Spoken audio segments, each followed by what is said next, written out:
Ahí está, a ver, habla un cachito. Hola, sí, mi nombre es Marco Rodríguez.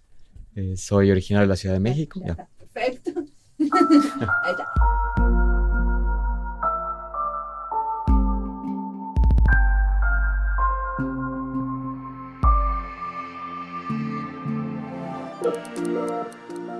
Esta entrevista la hicimos hace mucho en la radio para el programa que hago con los hispanoparlantes en Helsinki. Y se quedó en el cajón esperando, con muchas otras, porque quería ponerla como parte de esta serie de espacios habitables. Por alguna razón, encontré muchos arquitectos hispanohablantes por estas latitudes. Y en esta serie me di el gusto de ponerlos en diálogo, porque armar una serie es eso, poner en diálogo a algunos que no se conocen. Porque un podcast no solo tiene un hilo narrativo en esos 40 minutos de pod, sino también hay una secuencia de entrevistas. Y eso es lo que hago cuando creo las series e incluso los pequeños grupos sobre temas parecidos adentro de una serie. Esta entrevista es a Marco Rodríguez Chávez, un arquitecto, diseñador y educador en la Universidad de Aalto, acá en Finlandia. Escuchemos su historia. Mi nombre es Mariana Salgado y esto es Diseño y Diáspora.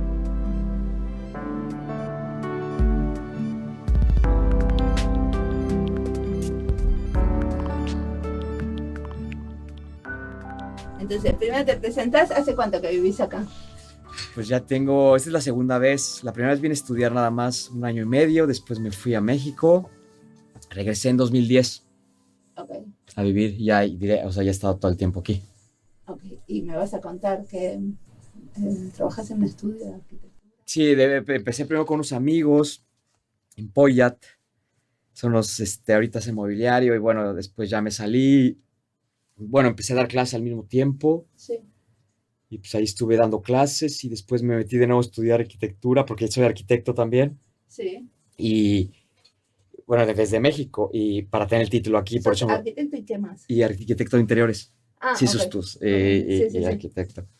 Y bueno, y ahorita estoy trabajando en una oficina de arquitectura y dando clases.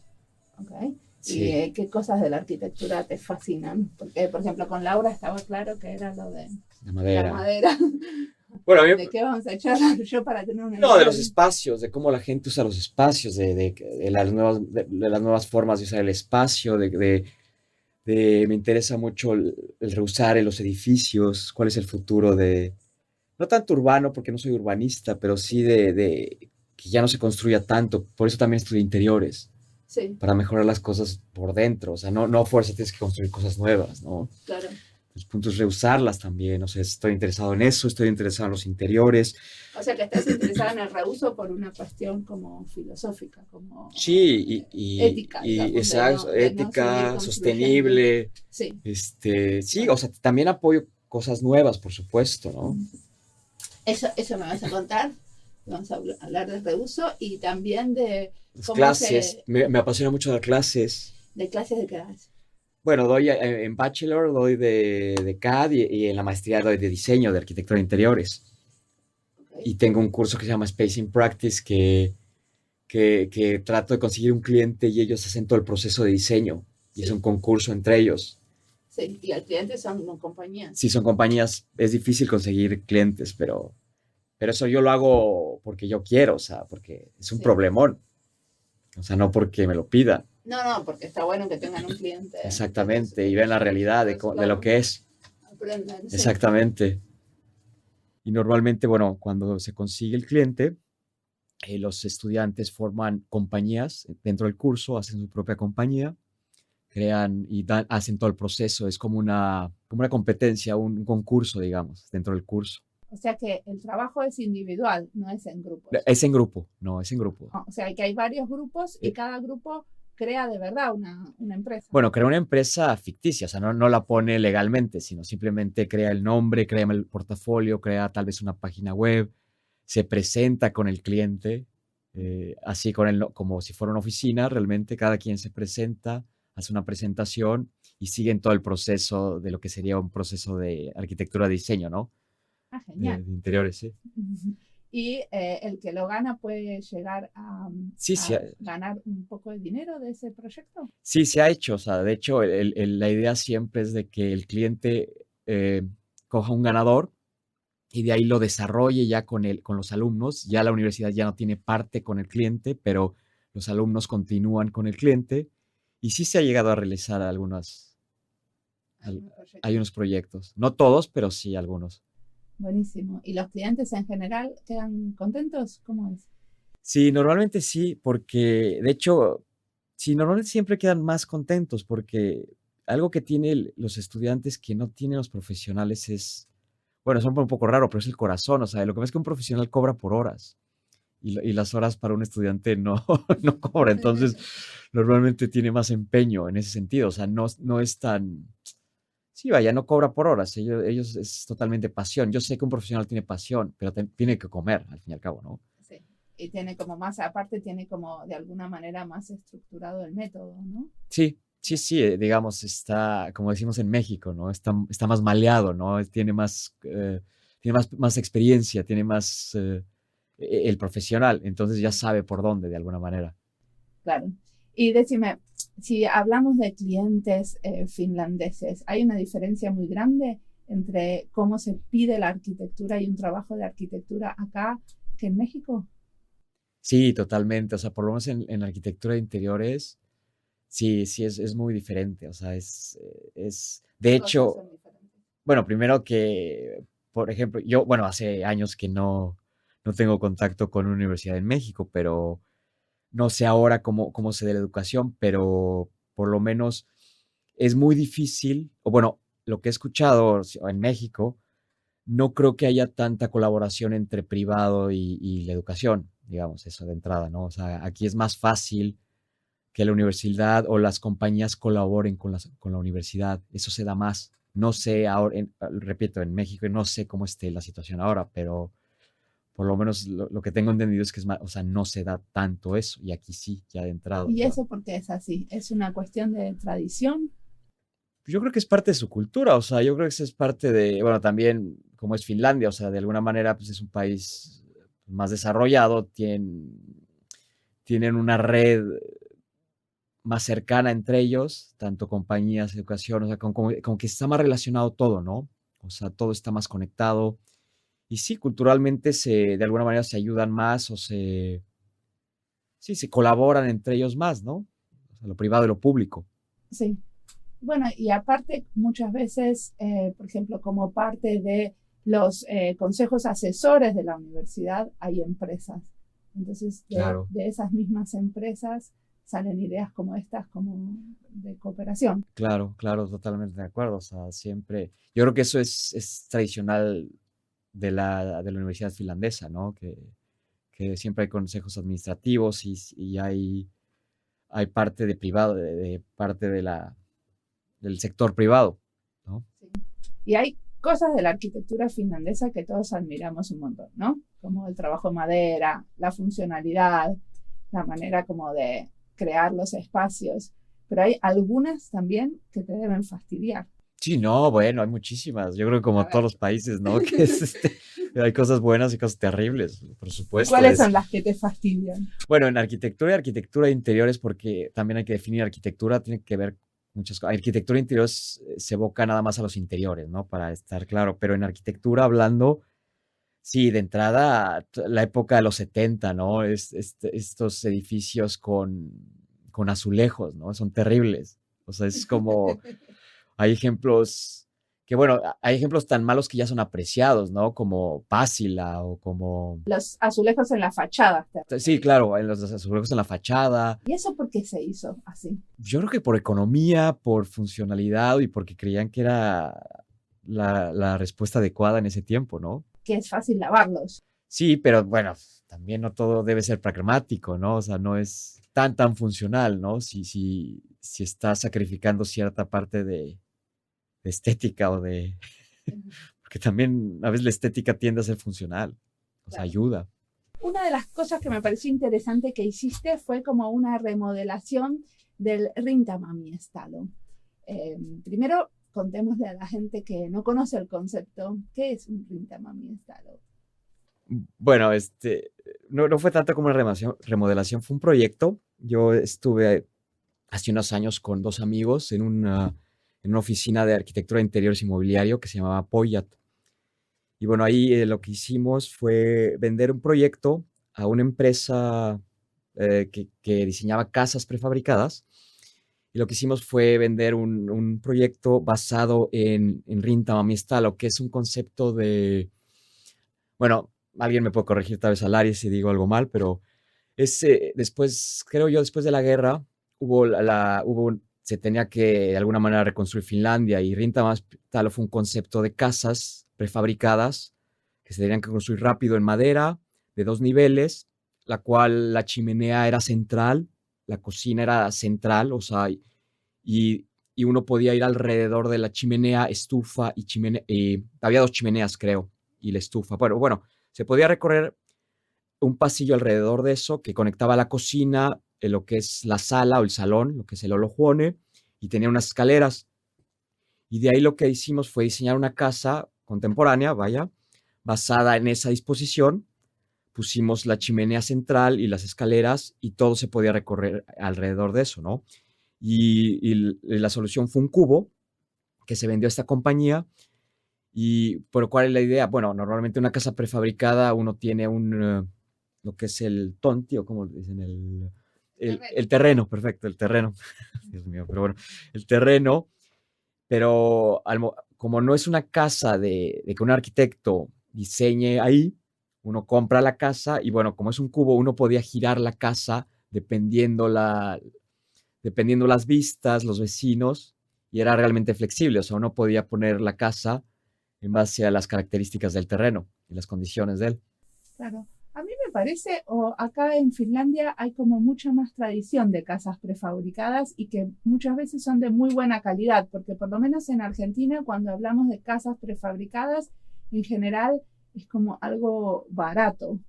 Sí, yo sí estoy de acuerdo. Normalmente, bueno, yo creo que eso pasa normalmente en los países desarrollados, que por la misma economía, ¿no? O sea, contratar, yo creo que un arquitecto, estaba leyendo que en Finlandia el 90 o 95% construyen casas prefabricadas, ¿no? Solo el 5%, el 10% realmente contrata un arquitecto para casas individuales, ¿no? O Makotitalo, Wow, realmente. esos son números. Sí, sí, entonces eso es verdad. Y sí, sí tienen buena calidad.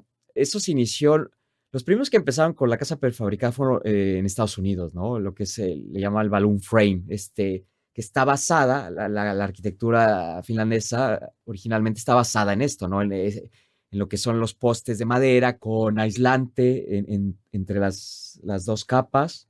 Eso originalmente fue de Estados Unidos, ya después se desarrolló en Europa y en Finlandia. Pero sí tiene buena calidad. Bueno, hay mucha gente crítica que dicen que es muy fea y bueno, sí, o sea, uno puede ser muy crítico, pero el estándar es bueno. Sí se puede mejorar mucho, definitivamente, porque las constructoras normalmente o sea, como en todas partes, primero es negocio y se sacrifica muchas veces la confort, digamos, ¿no? El diseño. Por supuesto, se puede mejorar como todo, ¿no?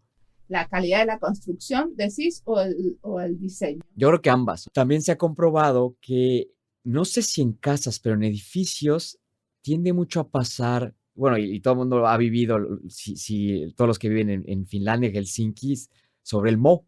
O sea, hay muchos problemas de ventilación, ¿no?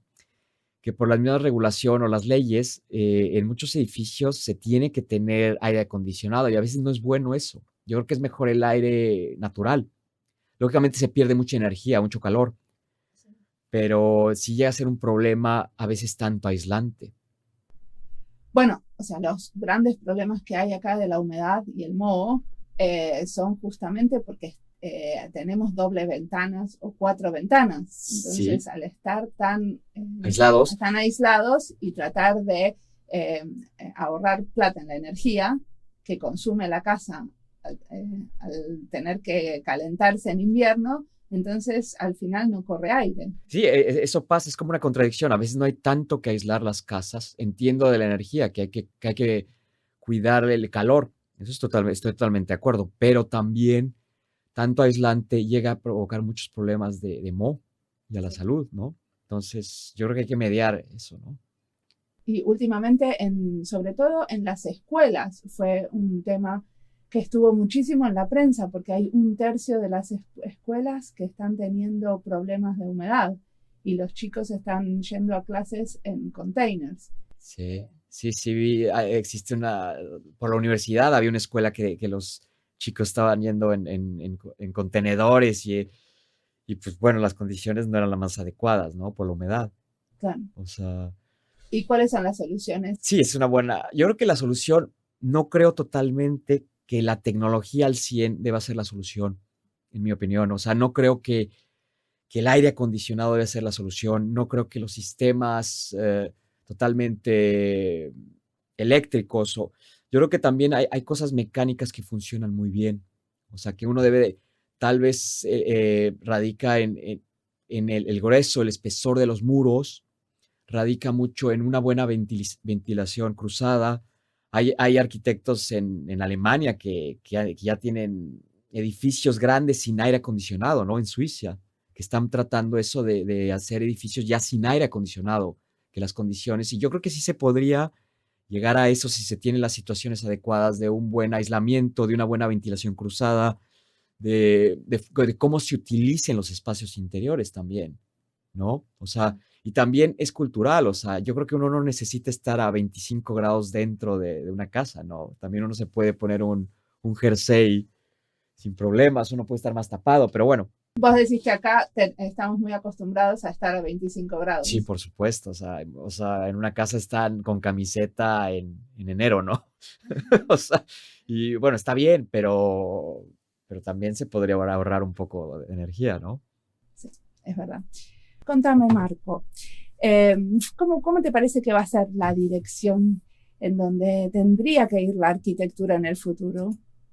Bueno, yo creo mucho por esta doble profesión de arquitecto de interiores y de arquitectura. Yo originalmente estudié arquitectura en México y me decidí estudiar vine aquí a estudiar arquitectura de interiores porque, bueno, yo pensaba regresar a mi país, ¿no? Pero hasta en mi carta de aplicación a la universidad decía desde ese entonces porque yo vengo de la Ciudad de México, es una ciudad gigante de 25 millones de personas, ¿no? Y siempre creo que ya no debe crecer más la ciudad, ¿no? O sea, ya no debe de alguna manera. Entonces, yo desde esa época, pues, en rehusar las cosas. Y yo pienso que ahora ya se debe de tender a rehusar todo. O sea, ya no es como antes, hace 30 años, 40 años, o simplemente 20 años, donde todo era nuevo, ¿no? Nuevo, nuevo, nuevo. Y sí creo mucho que ya se debe de, por lo menos en arquitectura, en los interiores, se debe de rehusar las cosas. O sea, no sé si es 1 millón de metros cuadrados libres en Helsinki, sin usar. O sea, en bodegas, que no se utiliza, ¿no? Y, y yo creo mucho que el futuro aquí y en todo el mundo debe ser la reutilización, el reuso de edificios, de espacios. O sea, lógicamente, y mezclar los usos. O sea, ya no es como antes que el edificio de oficinas es solo edificio de oficinas, ¿no? O el hospital debe ser hospital, o la biblioteca debe ser nada más biblioteca. O sea, yo creo que yo veo esas dos visiones de alguna manera, ¿no? Que mezclar más los usos para que haya diferente tipo de edad en todos los edificios y siempre esté vivo un edificio. O sea, que haya como gente de diferentes Sí, edades. por supuesto, y diferentes usos, ¿no? O sea, ¿por qué no mezclar guarderías y una biblioteca o no sé, un hospital y una piscina, ¿no? O sea, y lógicamente que empezar a reusar los edificios, o sea, ¿qué otros usos se le pueden dar a un edificio? Tener la actitud de no demoler, tener la actitud de no tirar y, bueno, empezar de nuevo, ¿no? Yo creo que qué es lo que se tiene, revalorar lo que se tiene y qué podemos hacer con eso, ¿no? Bueno, la realidad es que es muy caro muchas veces remodelar, porque hacer una remodelación de un edificio antiguo muchas veces sale muchísimo más caro que tirarlo y empezar de nuevo. ¿Cómo hacemos para convencer a los inversores de que sí, que vale la pena? Sí, por supuesto, ¿no? Y lo que acabas de decir es cierto, o sea, es el reutilizar y sí sale más caro porque empezar de nuevo es mucho más fácil, o sea, desde los cimientos y es mucho más rápido. En cambio, teniendo un edificio viejo, pues se tiene que revalorar qué es bueno, qué es malo, qué se va a hacer. Es mucho más inversión, pero bueno, primero yo lo que me refiero es la actitud, ¿no? La actitud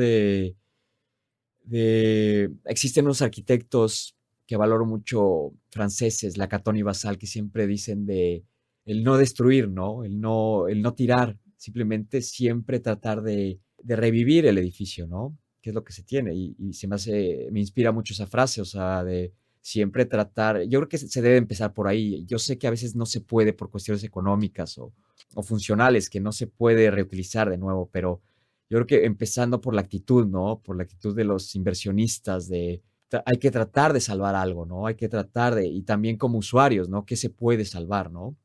Sí, bueno, y también como compradores, ¿no? Porque si vamos a comprar algo, también podemos elegir comprar algo antiguo que está rescatado en vez de un edificio moderno. Por supuesto, y siempre, yo creo que nunca se le puede ganar algo viejo, es la atmósfera, ¿no? O sea, lo que tiene el pasado, o sea, eso es algo innegable, ¿no? Es verdad. Me encantó esa idea de mezclar el hospital con la piscina. ¿Dónde lo viste eso? ¿Existe? No sé si exista, o sea, simplemente ahora me viene a la mente, o sea, simplemente la mezcla de usos, ¿no? Yo creo que es muy buena. Se está tendiendo a hacer, por lo menos en Europa, algunos edificios que ya hay, digamos, ya empieza a haber geriátricos o casas de adultos mayores con vivienda de estudiantes, ¿no? Muy barata, que bueno, lo único que tienen que hacer es pasar tiempo con los adultos mayores, ¿no? O sea, ese tipo yo creo que el mezclar los usos es muy bueno. Sí, ahora, por ejemplo, en la nueva edificación que está haciendo ahí en la estación de trenes de Pásila, Ajá. están haciendo oficinas al mismo tiempo que Centros comerciales, creo, sí. viviendas, eso es muy bueno, o sea, siempre porque una ciudad siempre debe estar viva, o sea, no importa a qué hora, porque los errores, yo creo que el pasado era simplemente de poner oficinas en una zona, ¿no?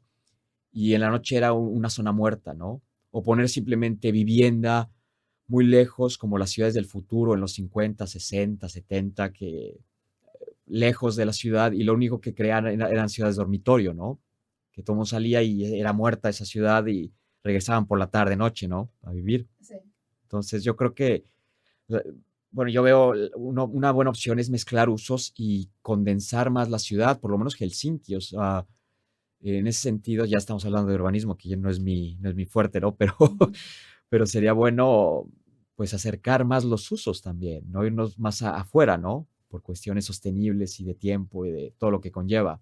Sí, pero por ejemplo, en Helsinki, si uno vive a 10 kilómetros, como vivo yo, del centro, en los suburbios, hay muchísimos menos servicios. Por supuesto. O sea, es como si querés tener restaurantes alrededor y tener bares alrededor, no queda otra que vivir en el centro. Exactamente. Entonces, yo creo que eso es, los urbanistas, o sea, deben de pensar cómo reactivar esas zonas alejadas, ¿no? O sea, cómo hacer nuevos centros, ¿no? Dentro de alejadas, o sea, en los suburbios, cómo crear zonas de atracción que hasta la misma gente del centro vaya a ver ese tipo de, ya sea museos, sea nuevas cosas, ¿no? Había un ejemplo muy interesante.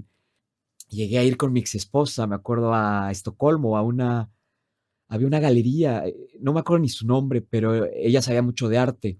Y fuimos estaba en la última estación del metro, era una de las galerías más influyentes o más novedosas, digamos, más vanguardistas de arte. Y de hecho la pusieron ahí en el barrio árabe, o sea, en el centro del barrio árabe para generar otras cosas, ¿no? Fue algo muy interesante porque uno llegaba a ese barrio y bueno, parecía, no sé, Teherán o totalmente una ciudad árabe.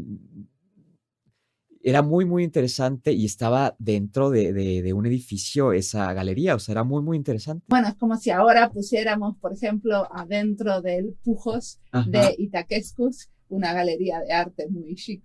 Totalmente, o sea, y que es como casi inconcebible, porque la verdad que es una pena que esa zona que está multicultural totalmente. Y que está llena de vida, a la vez esté como muy abandonada ediliciamente. Y con muchos prejuicios, ¿no? Al fin y al cabo, o sea, porque yo creo que tiene un potencial enorme, ¿no? Esa zona tiene un potencial enorme para reactivar y para hacer cosas que no tiene el centro, ¿no? Sí, bueno, uno de los proyectos que estaba en el aire en algún momento era hacer un bazar multicultural en esa zona. Yo lo estoy esperando así con los brazos abiertos porque vivo muy cerca. Me tienes que invitar entonces cuando lo abran, ¿no? Y bueno, pero en este momento igual hay un montón de diferentes restaurantes, supermercados y diferentes, incluso hay lugares de repostería árabe solamente en esa zona. Yo creo que ese tipo de zonas se deben de valorar muchísimo, ¿no? Porque reactivan muchísimo la ciudad. Bueno, yo nunca he creído en la homogeneidad, ¿no? Ese es un hecho. Entonces, yo siempre he creído como la arquitectura, que todo se debe mezclar, ¿no? Los usos y esa tendencia de mezclar todo. O sea, que al fin y al cabo, en 20, 40 años, todo va a ser una gran masa, ¿no? Es que sí, interconectada, pero bueno. Y sí creo que esas zonas sí deben de crear mucho potencial para nuevas cosas, cosas que no te dan el centro normalmente, ¿no? Porque el centro siempre tiende a ser lo mismo aquí y en otras partes, ¿no? Bueno, es un poco más elitista porque el metro cuadrado en el centro es más, incluso en lugares un poquito más cerca del centro, son más caros. Por supuesto. Y en las afueras es más barato y se empiezan a ver otras cosas que generan cosas muy positivas.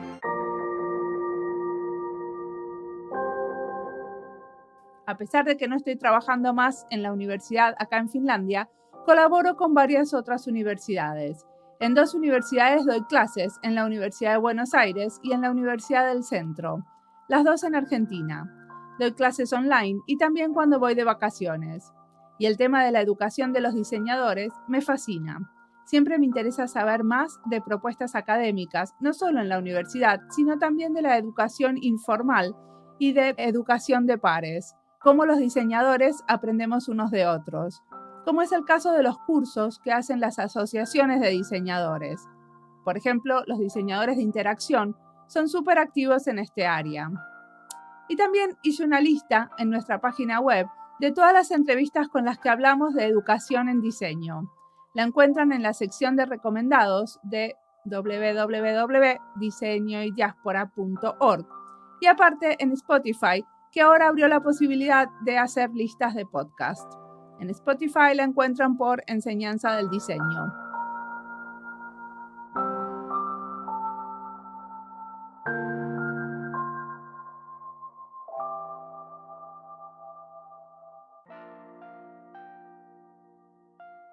Marco, vos nos decías que a vos te parece que en el futuro tendríamos que hacer más reuso.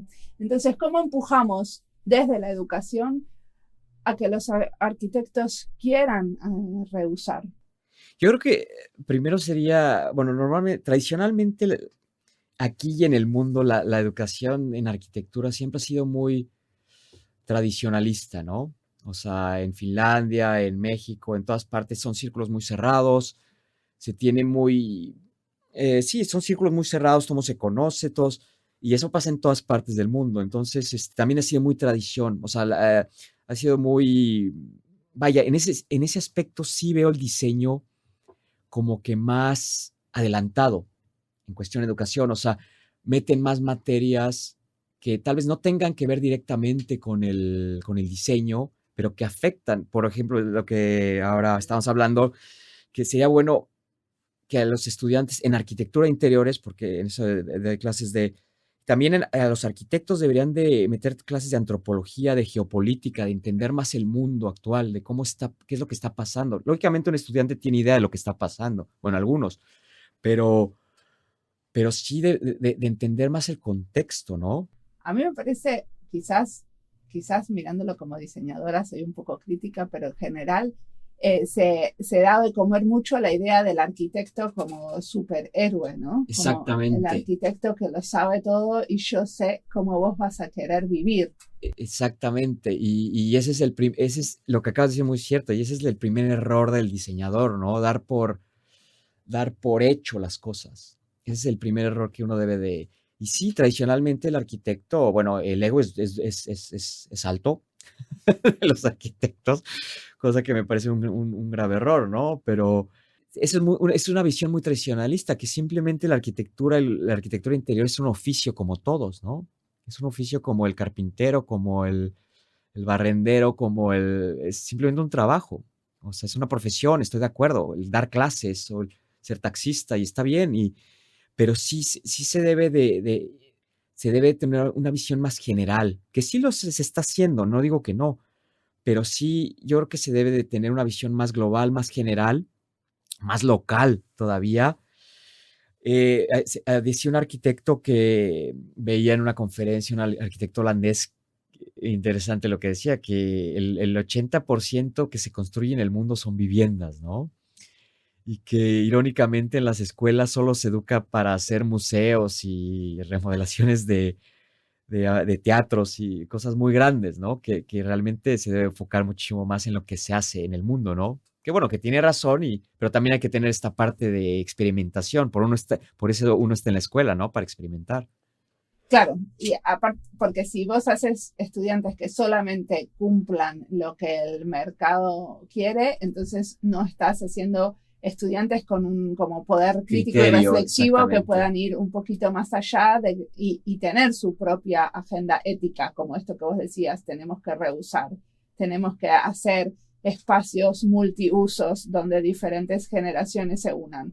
Para eso necesitas los estudiantes muy seguros de algunos valores. Por supuesto, estoy totalmente de acuerdo. Y por eso es la escuela, yo creo que es el mejor lugar para experimentar, para tener errores, para crear soluciones sí, esto debe de ser así. O sea, yo creo que la universidad debe ser el último lugar donde se reprima la crítica, ¿no? O sea, el último lugar en la tierra, o sea, en una ciudad, ¿no? Se puede reprimir en los medios, se puede reprimir en las calles, ¿no? Pero yo creo que la universidad es ser un espacio libre totalmente de expresión. O sea, Sí. así yo lo veo. ¿Y cómo hacemos para que surjan más estos lugares multiuso? Bueno, yo creo que eso lleva tiempo, no es puede empezar por cuestiones, por pequeños proyectos, de empezar a mezclar, por empezar ahí el profesional tiene mucho que ver. O sea, yo creo que los arquitectos de interiores sí deben de empujar mucho a los inversionistas a hacerles, a tratar en colaboración, de empezar a ver nuevos usos y empezar a ver nuevas historias, ¿no? De cómo se puede hacer algo nuevo, o sea, y tomar en cuenta mucho la opinión de la gente.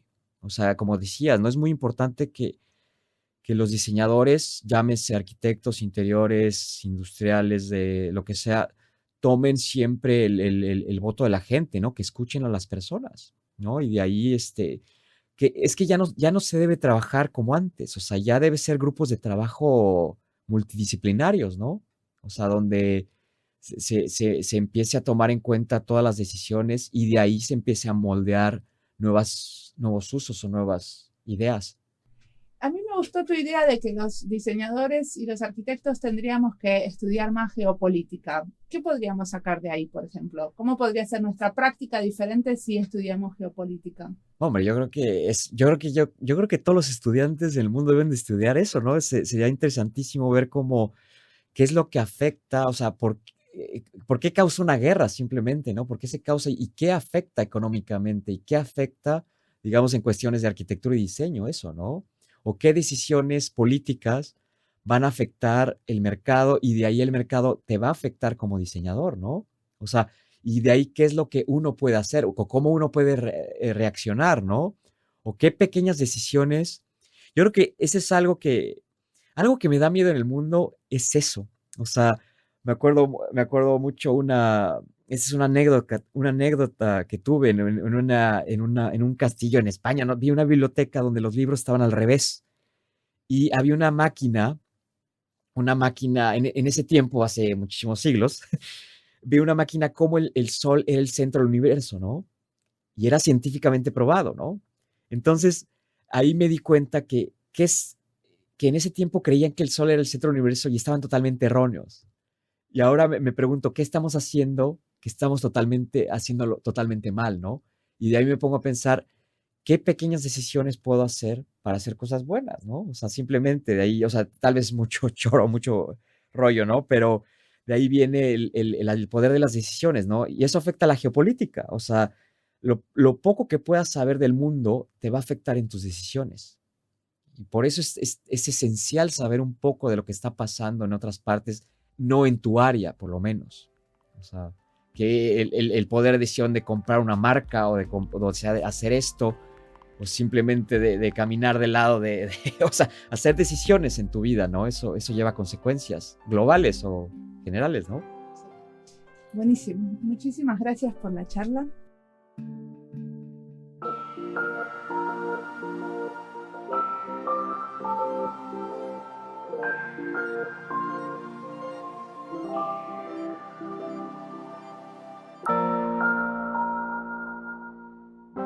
Como todo, en la arquitectura y en el diseño de interior hay modas y tendencias. Por ejemplo, en las oficinas pasamos a tener esos espacios gigantes donde tenemos que trabajar 50 personas juntas. Y aparte, como no hay lugar para todos, no podemos tener nuestro propio escritorio. O sea que cada día, cuando voy a la oficina, tengo que armar y desarmar mi lugar de trabajo, conectar computadoras, teclado, monitores, todo. Así es mi oficina. Con lo cual, si me tengo que concentrar en algo, es casi imposible. Las cosas que necesitan concentración las tengo que hacer los días que puedo trabajar a distancia. Con esta tendencia de oficinas compartidas de a tantos, las organizaciones se ahorran mucho dinero, porque bajan los metros cuadrados que se necesita por cada persona, pero a la vez está recontraestudiado que disminuye nuestra eficiencia. Ahora, con la situación del coronavirus, no podemos ir a la oficina. Y yo creo que esto sería muy diferente si todavía tendríamos oficinas de 2 o 3 personas, en vez de 50 en el mismo espacio. ¿Será que los arquitectos de interiores van a reconsiderar la posibilidad de volver a espacios de menos personas? El diseño de interiores podría aprender de otros diseños, esto de basarse más en las necesidades de la gente. Yo voy a estar muy contenta, y supongo que muchos otros también, porque esta situación de compartir con tanta gente me fuerza a tener todo el día de trabajo auriculares en los oídos para poder concentrarme. En general, me pongo unas ondas alfa, y así no escucho lo que pasa alrededor, o escucho menos. Pero no sé cuán saludable es tener auriculares tantas horas enchufadas al cerebro. Seguiremos en diálogo con diseñadores de interiores como Marco para que nos sigan contando sobre su buen trabajo. A mí me encantó su propuesta sobre los espacios multiusos. Me pregunto cómo esto se traduciría al diseño de interacción o de servicios. ¿Cómo podríamos, por ejemplo, diseñar servicios que motiven a estar y hacer cosas entre gente de diferentes edades? Como siempre, la música del podcast es de Antonio Zimmerman. La producción es de Andy Fechi, la edición de sonido de este episodio también. Este podcast está publicado con licencias de Creative Commons con Attributions. Esto fue Diseño y Diáspora. Pueden seguirnos en nuestras redes sociales, en Instagram o en Twitter, o visitar nuestra página web diseñoydiaspora.org. No olviden recomendarnos. Nos escuchamos en la próxima.